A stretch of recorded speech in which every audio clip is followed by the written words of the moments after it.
വിശുദ്ധ യോഹന്നാൻ എഴുതിയ സുവിശേഷം അധ്യായം 10. ആട്ടിൻകൂട്ടത്തിൻ്റെ ഉപമ.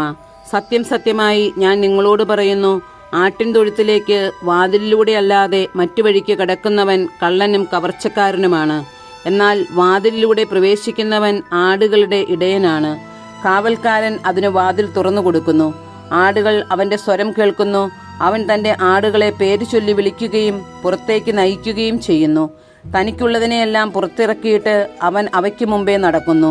അവൻ്റെ സ്വരം തിരിച്ചറിയുന്നതുകൊണ്ട് ആടുകൾ അവനെ അനുഗമിക്കുന്നു. അവ ഒരിക്കലും അപരിചിതനെ അനുഗമിക്കുകയില്ല. അന്യരുടെ സ്വരം അറിയാത്തതിനാൽ അവ അവരിൽ നിന്ന് ഓടിയകലും. യേശു അവരോട് ഈ ഉപമ പറഞ്ഞു.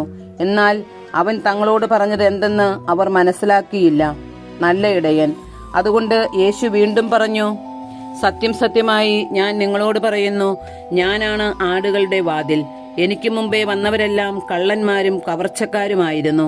ആടുകൾ അവരെ ശ്രവിച്ചില്ല. ഞാനാണ് വാതിൽ.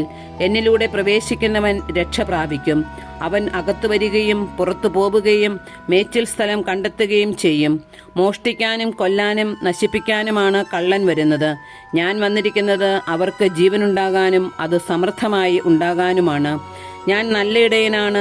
നല്ല ഇടയൻ ആടുകൾക്ക് വേണ്ടി ജീവൻ അർപ്പിക്കുന്നു.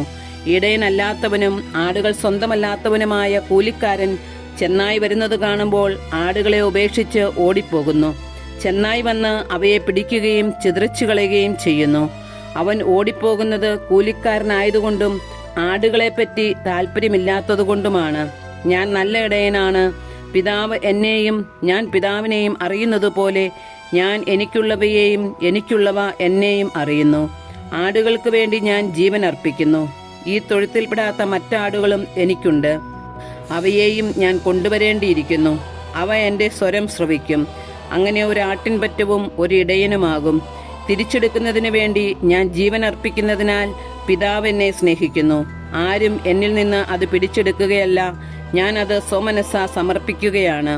അത് സമർപ്പിക്കാനും തിരികെ എടുക്കാനും എനിക്ക് അധികാരമുണ്ട്. ഈ കൽപ്പന എൻ്റെ പിതാവിൽ നിന്നാണ് എനിക്ക് ലഭിച്ചത്. ഈ വാക്കുകൾ മൂലം യഹൂദരുടെ ഇടയിൽ വീണ്ടും ഭിന്നതയുണ്ടായി. അവന് പിശാചുണ്ട്, അവന് ഭ്രാന്താണ്, എന്തിന് അവൻ പറയുന്നത് കേൾക്കണം എന്നിങ്ങനെ അവരിൽ വളരെ പേർ പറഞ്ഞു. എന്നാൽ മറ്റുള്ളവർ പറഞ്ഞു, ഈ വാക്കുകൾ പിശാച് ബാധിതൻ്റേതല്ല. പിശാചിന് അന്ധരുടെ കണ്ണുകൾ തുറക്കുവാൻ കഴിയുമോ? യേശു ദൈവപുത്രൻ. ജെറുസലേമിൽ പ്രതിഷ്ഠയുടെ തിരുനാളായിരുന്നു. അത് ശീതകാലമായിരുന്നു.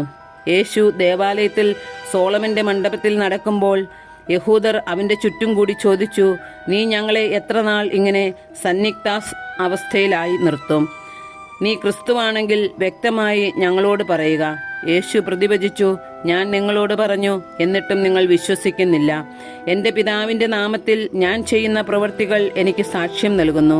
എന്നാൽ നിങ്ങൾ വിശ്വസിക്കുന്നില്ല. കാരണം നിങ്ങൾ എൻ്റെ ആടുകളിൽ പെടുന്നവരല്ല. എൻ്റെ ആടുകൾ എൻ്റെ സ്വരം ശ്രവിക്കുന്നു. എനിക്ക് അവയെ അറിയാം. അവ എന്നെ അനുഗമിക്കുന്നു. ഞാൻ അവയ്ക്ക് നിത്യജീവൻ നൽകുന്നു. അവ ഒരിക്കലും നശിച്ചു പോവുകയില്ല. അവയെ എൻ്റെ അടുക്കൽ നിന്ന് ആരും പിടിച്ചെടുക്കുകയുമില്ല. അവയെ എനിക്ക് നൽകിയ എൻ്റെ പിതാവ് എല്ലാവരെയും കാൾ വലിയവനാണ്. പിതാവിൻ്റെ കയ്യിൽ നിന്ന് അവയെ പിടിച്ചെടുക്കാൻ ആർക്കും സാധിക്കുകയില്ല. ഞാനും പിതാവും ഒന്നാണ്. യഹൂദർ അവനെ എറിയാൻ വീണ്ടും കല്ലെടുത്തു.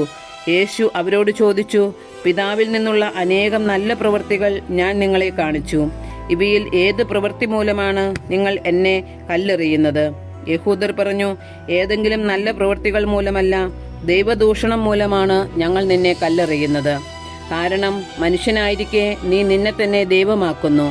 യേശു അവരോട് ചോദിച്ചു, നിങ്ങൾ ദൈവങ്ങളാണെന്ന് ഞാൻ പറഞ്ഞു എന്ന് നിങ്ങളുടെ നിയമത്തിൽ എഴുതപ്പെട്ടിട്ടില്ലേ? വിശുദ്ധ ലിഖിതം നിറവേറാതിരിക്കുകയില്ലല്ലോ. ദൈവവചനം ആരുടെ അടുത്തേക്ക് വന്നുവോ അവരെ ദൈവങ്ങൾ എന്ന് അവൻ വിളിച്ചു.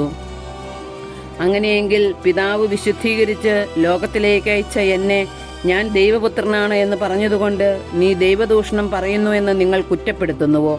ഞാൻ എൻ്റെ പിതാവിൻ്റെ പ്രവൃത്തികൾ ചെയ്യുന്നില്ലെങ്കിൽ നിങ്ങൾ എന്നെ വിശ്വസിക്കേണ്ട. എന്നാൽ ഞാൻ അവ ചെയ്യുന്നെങ്കിൽ നിങ്ങൾ എന്നിൽ വിശ്വസിക്കുന്നില്ലെങ്കിലും ആ പ്രവൃത്തികളിൽ വിശ്വസിക്കുവിൻ. അപ്പോൾ പിതാവ് എന്നിലും ഞാൻ പിതാവിലുമാണെന്ന് നിങ്ങൾ അറിയുകയും ആ അറിവിൽ നിലനിൽക്കുകയും ചെയ്യും. വീണ്ടും അവർ അവനെ ബന്ധിക്കാൻ ശ്രമിച്ചു. എന്നാൽ അവൻ അവരുടെ കയ്യിൽ നിന്ന് രക്ഷപ്പെട്ടു. ജോർദാന്റെ മറുകരികിൽ യോഹന്നാൻ ആദ്യം സ്നാനം നൽകിയിരുന്ന സ്ഥലത്തേക്ക് അവൻ വീണ്ടും പോയി അവിടെ താമസിച്ചു. വളരെ പേർ അവന്റെ അടുത്ത് വന്നു. അവർ പറഞ്ഞു, യോഹന്നാൻ ഒരടയാളവും പ്രവർത്തിച്ചില്ല. എന്നാൽ ഈ മനുഷ്യനെപ്പറ്റി യോഹന്നാൻ പറഞ്ഞിരുന്നതെല്ലാം സത്യമാണ്. അവിടെ വെച്ച് വളരെ പേർ അവനിൽ വിശ്വസിച്ചു.